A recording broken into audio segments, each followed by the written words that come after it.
Very good morning, my dear children. Welcome to maths class, children. Today in this video we will learn about Pythagoras theorem. So Pythagoras theorem क्या होता है? In a right triangle, यदि एक right triangle है हमारे पास and the square of hypotenuse is equal to the sum of the square of its other sides. तो ये हमारा हाइपोटेन्यूस है, ठीक है. ये दो साइड्स है, ये एक राइट ट्रायंगल है, ठीक है. इसमें दो ये स्ट्रेट होता है, ये भी स्ट्रेट होता है, और ये इसका जो डायगोनल्स की तरह होता है वो इसका हाइपोटेनस होता है. तो हाइपोटेनस का स्क्वायर जो है मतलब ए सी का square is equal to A B square plus B C square. यदि हम उसको ए स्मॉल ए इसका डिस्टेंस जो है small A and small B and small C consider करें तो C square is equal to C square मतलब हाइपोटेनस का square is equal to sum of these two square A square plus B square होना चाहिए, तभी कोई भी right angle बनेगा, ठीक है. सो ये इस थ्योरम को बोलते हैं पाइथागोरस थ्योरम, ठीक है. So remember this theorem and we will do some questions according to this theorem. So let's see the question is the length of a right angle triangle are given. ये एक हमारा right angle triangle है, ठीक है. 90 degree है यहाँ पर and इसके लेंथ दिए हुए हैं 12 centimetre and 5 centimetre. Find the length of the hypotenuse. ये हमारा हाइपोटेनस है, इसका लेंथ हमें फाइंड आउट करना है.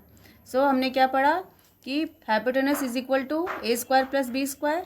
सो हमारा ए का वैल्यू कितना है 12 स्क्वायर एंड बी का 5 है, तो हम ए की जगह 12 डाल देते हैं एंड बी की जगह 5 हम डाल देंगे, ठीक है. स्क्वायर का मतलब होता है 12 को हमको दो बार लिख के फिर मल्टीप्लाई करना है. बहुत सारे बच्चे क्या करते हैं 12 इंटू 2 24 कर देते हैं, तो ऐसा आपको नहीं करना है. स्क्वायर का मतलब है उस नंबर को दो बार लिख के मल्टीप्लाई करना है. That is 12 into 2 12, that is 144. उसी तरह 5 को दो बार लिखना है फिर मल्टीप्लाई करना है, डेट इज़ 5 इंटू 5, ठीक है 25. 5 इंटू 2 नहीं करना है आपको, 5 इंटू 5 करना है एंड देन मल्टीप्लाई. 5 इंटू 5 कितना होता है 25. अब हमारा यहाँ पर ऐड करना है दोनों को, क्योंकि सम ऑफ द टू साइड्स है ना, तो इन दोनों साइड्स के सम करना है. सम करना है मतलब है ऐड करेंगे, वी विल गेट 169. तो हमारा हाइपोटेनस स्क्वायर है इक्वल टू सी स्क्वायर है, ठीक है. नाउ हमें सी का वैल्यू ओनली चाहिए ना, स्क्वायर नहीं चाहिए. तो हम स्क्वायर को यदि हमें स्क्वायर हटाना है तो ये रूट बन जाता है नेक्स्ट दूसरी साइड में, लेफ्ट से राइट में यदि जा रहा है तो या पोजीशन चेंज कर रहा है तो स्क्वायर क्या बन जाएगा रूट में बन जाएगा. स्क्वायर रूट कैसे निकालते हैं आप 169 के जैसे एलसीएम निकालते हो उस तरह से निकाल सकते हैं. 169 का एलसीएम हमने निकाला तो हम 13 से कर सकते हैं इसको, और कोई ऐसा नंबर नहीं जिससे कि 169 कटेगा. तो 13 इंटू 13 जब 169 होता है, ठीक है. तो हम 13 से करेंगे फिर 13 1 जा 13, मतलब 13 को दो बार लिखना पड़ेगा. तो यहाँ पर हमने दो बार लिख दिया, 169 का एलसीएम निकाला तो 13 इंटू 13 आ गया. तो यहाँ पर रूट का मतलब होता है इसमें से एक जो है ये रूट हट जाएगा एंड 13 सिर्फ सी का वैल्यू हो जाएगा सिर्फ 13, ठीक है. तो इस तरह से आप किसी भी हाइपोटेनस का यदि आपको वैल्यू निकालना है तो ये प्रोसेस अप्लाई करोगे. So let's see other question. Now we will do question number D. Examine which are Pythagoras triplet. हमें क्वेश्चन में पूछा गया है क्या ये तीन नंबर जो हमारे दिए हुए 2 3 एंड 5 ये क्या पाइथागोरस ट्रिपलेट है. सो हमने पाइथागोरस थ्योरम में पढ़ा था A square plus B square is equal to C square, जहाँ पर सी जो हमारा क्या था हाइपोटेनस था और ए और बी उसके साइड्स थे, ठीक है. तो क्या A square plus B square equal to C square हो रहा है, तभी ये तीनों नंबर से राइट एंगल बन सकता है, ठीक है. तो पहले हम ए स्क्वायर और प्लस बी स्क्वायर को अलग अलग निकाल लेते हैं. हमारा ए है तो ए का हमने स्क्वायर किया तो हमारा 4 आया, फिर बी को स्क्वायर किया that is 3 into 3 that is 9, फिर 5 को स्क्वायर किया 5 स्क्वायर 5 इंटू 5 कितना होता है 25, राइट. नाउ हमारा क्या फॉर्मूला था पाइथागोरस थ्योरम में, A square plus B square should be equal to 5 C square. इसमें से जो हमारा सबसे बड़ा डिजिट है 2 3 5 में जो सबसे ग्रेटर डिजिट होगा उसको हम हाइपोटेनस मानेंगे, ठीक है. तो इसको 5 को हमने सी मान लिया और इसको इस तरह से लिख दिया, ठीक है. अभी 2 स्क्वायर को 4 हो गया, then multiply this square 3 into 3 we will get 9, then after multiplying 5 into 5 we will get 25. After adding these two number we will get 17 and 25. Since 13 and 25 is not equal, we will say कि 13 और 25 equal नहीं है, ठीक है. तब हम कहेंगे कि ये तीनों जो नंबर है इक्वल नहीं है। Hence 2, 3, 5 are not the side of right angle. इसलिए ये जो 3 नंबर है ये राइट एंगल के साइड्स नहीं है। इस नंबर से मतलब राइट एंगल नहीं बन सकता है। ठीक है, so let's see next question. Question number 4। Question number 4 says that we have 3 number 17, 8 and 15। हमारा एक नंबर है, इसको हमने ए मान लिया। ठीक है, इसको बी मान लिया। जो सबसे बड़ा ग्रेटर है उसको हमने सी कंसिडर कर लिया। ठीक है, अब उसको यदि हम डायग्राम में डिनोट करें हम इस तरह से कर सकते हैं। जो सी है हमारा ये है एंड ए हमारा 8 है और बी किसी को भी मान सकते हो आप। इधर भी 15 मान सकते हो, इधर भी 8 मान सकते हो, बट जो भी बड़ा होगा उसको हम सी मानेंगे। ठीक है, अब इनका स्क्वायर निकाल लेते हैं। 17 का स्क्वायर निकाला, 17 इंटू 17 करोगे मल्टीप्लाई तो 289 आएगा। फिर 8 स्क्वायर मीन्स 8 इंटू 8 करोगे 64। देन 15 को स्क्वायर करोगे 15 इंटू 15 225। ओके, अब हमारा ये था पाइथागोरस थ्योरम कि A square plus B square equal to C square. पहले हम ए स्क्वायर और बी स्क्वायर का वैल्यू निकाल लेते हैं। ओके, तो ए स्क्वायर और बी स्क्वायर का वैल्यू निकालोगे कैसे। ए स्क्वायर हमारा ये है 8 square and B square 15 square. 8 square का हमने यहाँ ऑलरेडी निकाल रहे हैं 64 लिख दोगे। 15 का हमने निकाल लिया स्क्वायर 225 लिख दोगे।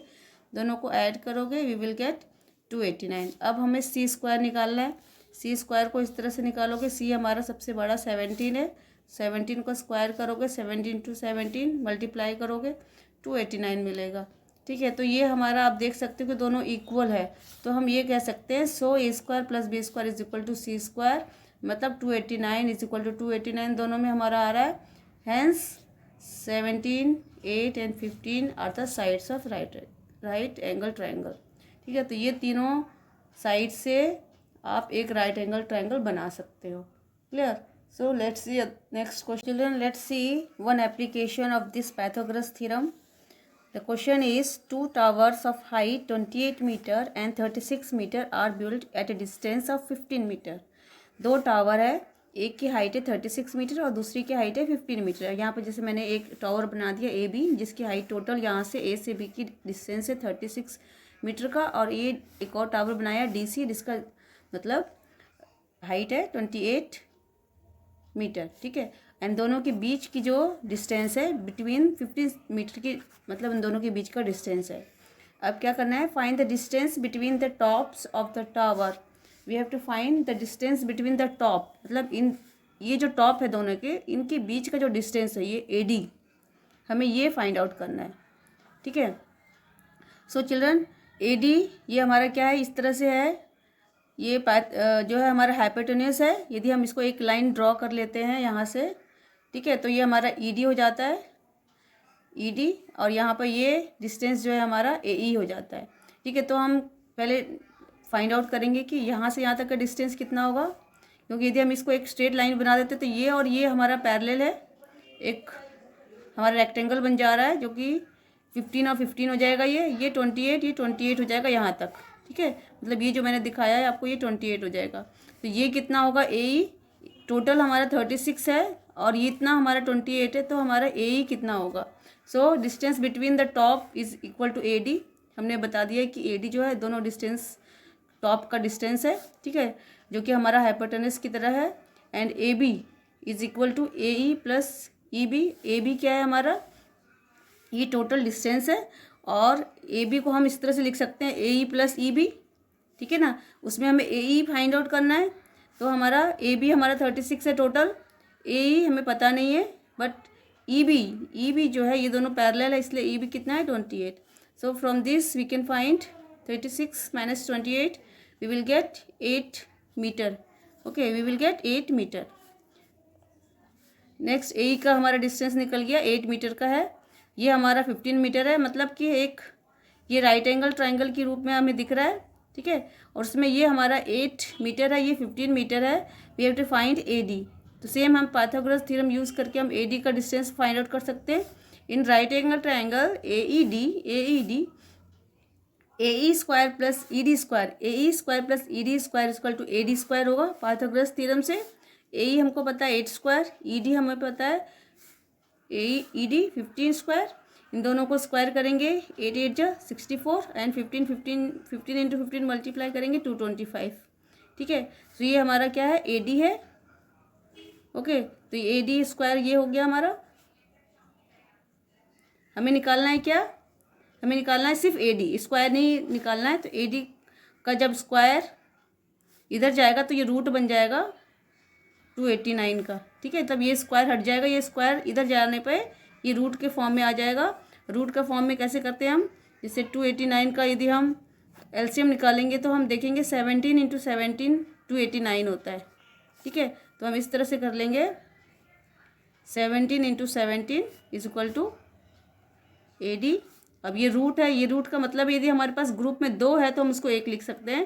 डेट इज 17 हमारा हो जाएगा AD का वैल्यू कितना हो जाएगा, हमारा AD का वैल्यू हो जाएगा 17। ये हमारा रूट है।